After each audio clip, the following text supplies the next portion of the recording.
ராதிகா, முன் எப்போதும் இல்லாத அளவுக்கு கடந்த 2 மாதங்களாக, குறிப்பாக கடந்த 15 நாட்களாக தமிழகத்தின் பல பகுதிகளில் குளிர் நடுநடுங்க வைக்கிறது என்று கூறலாம். என்றால் திருச்சியில் எல்லாம் குளிர் இந்த அளவுக்கு இருந்ததாக வரலாறே இல்லை என்று அங்குள்ள மக்கள் கூறுகிறார்கள். தூத்துக்குடியில் குளிர்கிறது. சென்னையில் வழக்கம் போல் இல்லாமல் இதுவரை இப்படி ஒரு மார்கழி மாதத்தை பார்த்ததே இல்லை என்று கூறும் அளவுக்கு தொடர்ந்து குளிர் இருக்கிறது. தை மாதம் பிறந்த பிறகும் இன்னும் குளிரின் தாக்கம் அதிகமாக இருக்கிறது. காலை பல இடங்களில் பனிமூட்டம் உச்சத்திலே காணப்படுகிறது. நாம் தற்போது வரைகலையிலே எந்தெந்த இடங்களில் எவ்வளவு குளிர் பதிவாகி இருக்கிறது என்பது குறித்து பார்ப்போம். கடந்த நேற்றைய தினம் எந்தெந்த அளவுக்கு குளிர் பதிவாகி இருக்கிறது பார்த்தால், முதலிலே கொடைக்கானல் பகுதியில் தான் அதிக அளவு, குறைந்த அளவு நேற்று பதிவாகி இருக்கிறது. 7 டிகிரி செல்சியஸ் தான் கொடைக்கானலில் இருந்திருக்கிறது. கொடைக்கானல் 7 டிகிரி செல்சியஸ், உதகை என அழைக்கப்படும் ஊட்டியிலே 7 டிகிரி செல்சியஸ் இருந்திருக்கிறது. வால்பாறையில், அடுத்ததாக வால்பாறைக்கு சென்றால் வால்பாறையில் 8 degree Celsius, Valparai 8 degree Celsius பார்த்தோம். வால்பாறையிலிருந்து நேரடியாக ஓசூர் 9 டிகிரி செல்சியஸ் தான். தர்மபுரியில் உள்ள பாலக்கோடிலே 14 டிகிரி செல்சியஸ் தான் இருக்கிறது. நெய்வேலியிலே 15, நெய்வேலியில் 15 டிகிரி செல்சியஸ் குளிர். இதுவரை நெய்வேலி இந்த அளவு குளிர் இருக்குமா என தெரியவில்லை. 15 டிகிரி தான் அங்கு நெய்வேலியின் குளிர். அடுத்ததாக திருத்தணியிலே பார்த்தால் குறைந்தபட்ச வெப்பநிலை என்று பார்த்தால் 15.5. திருத்தணி என்றாலே வெயிலுக்கு பெயர் பெற்ற இடம். அங்கு குறைந்தபட்ச வெப்பநிலை 15.5 டிகிரி செல்சியஸ். அப்படி என்றால் எந்த அளவுக்கு குளிர் இருந்திருக்கும் என்று பார்த்துக் கொள்ளுங்கள். அடுத்ததாக நாமக்கல் பகுதி, நாமக்கல்லிலே 16.4 டிகிரி செல்சியஸ், குறைந்தபட்ச வெப்பநிலை 16.4 டிகிரி செல்சியஸ். இங்கும் அதிக அளவு குளிர் பதிவாகி இருக்கிறது. திருச்சி துவாக்குடி பகுதியிலே 16.7 டிகிரி செல்சியஸ், திருச்சியிலே 16.7 டிகிரி செல்சியஸ். திருச்சி துவாக்குடியிலிருந்து வேலூர் மாவட்டம் வெயிலுக்கு பெயர் பெற்றது. வெயிலூர் என்றே வேலூரை அழைப்பார்கள். அப்படிப்பட்ட வேலூரிலே 16.8 டிகிரி செல்சியஸ் குறைந்தபட்ச வெப்பநிலை. எனவே நடுநடுங்கும் குளிர் வேலூரிலும் இருந்திருக்கிறது. மலைகள் சூழ்ந்த பகுதி, குளிர் அதிகமாக இருக்கும். ஆனால் இங்கு இந்த முறை முன் எப்போதும் இல்லாத அளவுக்கு குளிர் என கூறுகிறார்கள். 16.8 டிகிரி செல்சியஸ் வேலூரிலே. வேலூரிலிருந்து தேனி சொல்லலாம். தேனி எப்பொழுதுமே மிதமான வெப்பநிலை. தேனி பெரியகுளம் பகுதியிலே 17 டிகிரி செல்சியஸ் குறைந்தபட்ச வெப்பநிலை இருந்திருக்கிறது. கரூர், அதாவது கரூரிலே எப்போதுமே கந்தக பூமி என்று கூட சொல்லுவார்கள். அந்த அளவுக்கு வெயில அனல் பறக்கும். அப்படிப்பட்ட கரூரிலே 17 டிகிரி செல்சியஸ் குறைந்தபட்ச வெப்பநிலை பதிவாகி இருக்கிறது. கரூரிலிருந்து வந்தால் கடற்கரை பகுதியில் எப்போதுமே குளிர் அதிகமாக பதிவாகாது என கூறுவார்கள். ஆனால் கடலூர் பகுதியிலே 18 டிகிரி செல்சியஸ் குறைந்தபட்ச வெப்பநிலை. கடலூரிலிருந்து புதுச்சேரி பார்த்தால் 19 டிகிரி செல்சியஸ் வெப்பநிலை, குறைந்தபட்ச வெப்பநிலை 19 டிகிரி செல்சியஸ் தான். நாகப்பட்டினம் பகுதி, டெல்டா பகுதிகளிலே பெரிய அளவுக்கு குளிர் இருக்காது என பொதுவாக சொல்லப்படுவது உண்டு. ஆனால் இந்த முறை நாகப்பட்டினத்தில் 19.8 டிகிரி செல்சியஸ் வெப்பநிலை, குறைந்தபட்ச வெப்பநிலை பதிவாகி இருக்கிறது. தூத்துக்குடியிலே 20.3 டிகிரி செல்சியஸ் கோவில்பட்டி அருகில் எல்லாம் பதிவாகி இருக்கிறது. எனவே தூத்துக்குடியில் முன் எப்போதும் இல்லாத அளவுக்கு குளிர். சாதாரண குளிர்காலத்திலே 24-25 டிகிரி செல்சியஸ் தான் குறைந்தபட்ச வெப்பநிலை இருக்கும். ஆனால் இந்த முறை 20.3 டிகிரி செல்சியஸ் வரை பதிவாகி இருக்கு என்றால் நீங்கள் பார்த்துக் கொள்ளலாம். தூத்துக்குடி மட்டுமல்ல, சென்னை மாநகரத்தின் பெருநகர பகுதிக்குள் வந்தால் சென்னை விமான நிலையம் பகுதியிலே பார்த்தால் 19 டிகிரி செல்சியஸ்.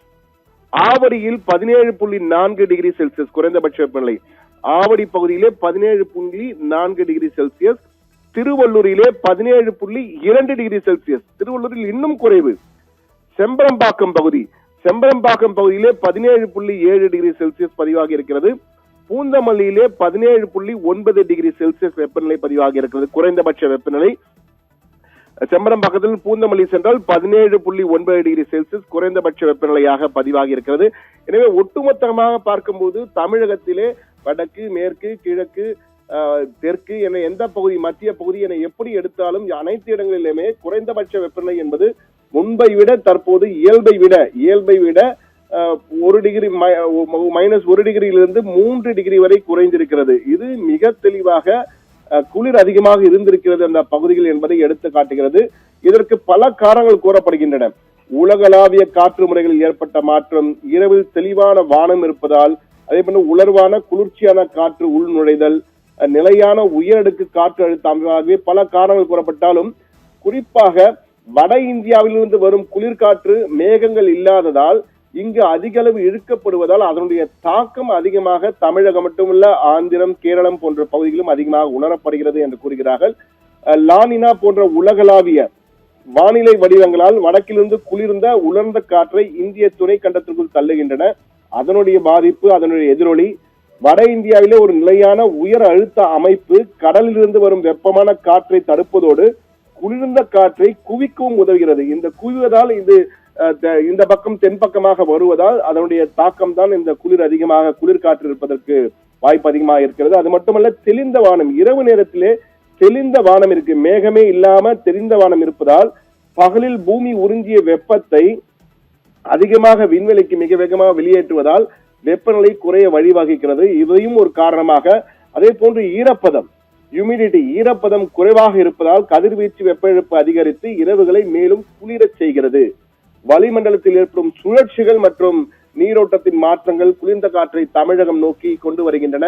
இதன் காரணமாகத்தான் தமிழகத்திலே குளு வெப்பநிலை காணப்படுகிறது. இந்த குளு வெப்பநிலை என்பது இன்னும் சில தினங்களுக்கு தொடரும் என்பதிலே மாற்று கருத்தில்லை.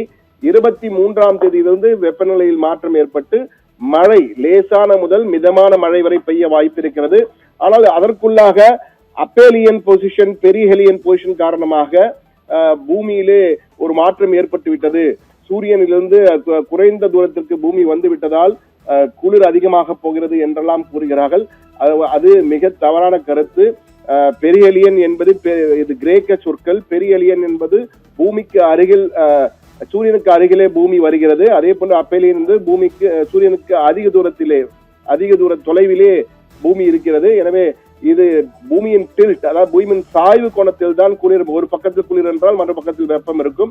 எனவே இது குளிர்காலம் வந்துவிட்டது, நிறைய நோய்கள் வரப்போகிறது என்றெல்லாம் தகவல்கள் பரப்பப்படி அவையெல்லாம் போய் வதந்தி என்பதிலே மாற்று கருத்தில்லை. ஆனால் தமிழகத்திலே இந்த குழு நாட்கள் மேலும் சில தினங்களுக்கு தொடரும் என்பதில் மாற்று கருத்தில்லை. தற்போது அடுத்த 7 தினங்களுக்கான வானிலை முன்னறிவிப்பை அதிகாரப்பூர்வமாக, வானிலை முன்னறிவிப்பு மற்றும் எச்சரிக்கை அதிகாரப்பூர்வமாக வானிலை ஆய்வு மையம் தெரிவித்திருக்கிறது. 19ஆம் தேதி முதல் 21ஆம் தேதி வரை, இன்று முதல் நாளை மறுநாள் வரை தமிழகம், புதுவை மற்றும் காரைக்கால் பகுதிகளில் வறண்ட வானிலை தான் இருக்கும். அதிகாலை வேளையில் ஓரிரு இடங்களில் லேசான பனிமூட்டம் காணப்படும். எனவே குளிர் இருக்க போகிறது என்பதை நம்மால் உணர முடிகிறது. 22ஆம் தேதி தமிழகம், புதுவை மற்றும் காரைக்கால் பகுதியில் வறண்ட வானிலை நிலவக்கூடும்.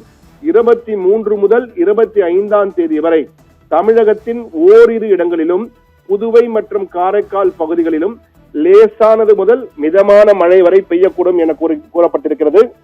அது மட்டுமல்ல, இன்று முதல் நாளை மறுநாள் வரை தமிழகம், புதுவை, காரைக்கால் பகுதிகளில் குறைந்தபட்ச வெப்பநிலையில் மாற்றத்திற்கான வாய்ப்பு குறைவு. அதாவது குறைந்தபட்ச பெரிய அளவு மாறுதல் இருக்காது, ஆனால் குளிர் இருப்பதற்கான பனிமூட்டம் இருக்கும் என கூறியிருக்கிறார்கள்.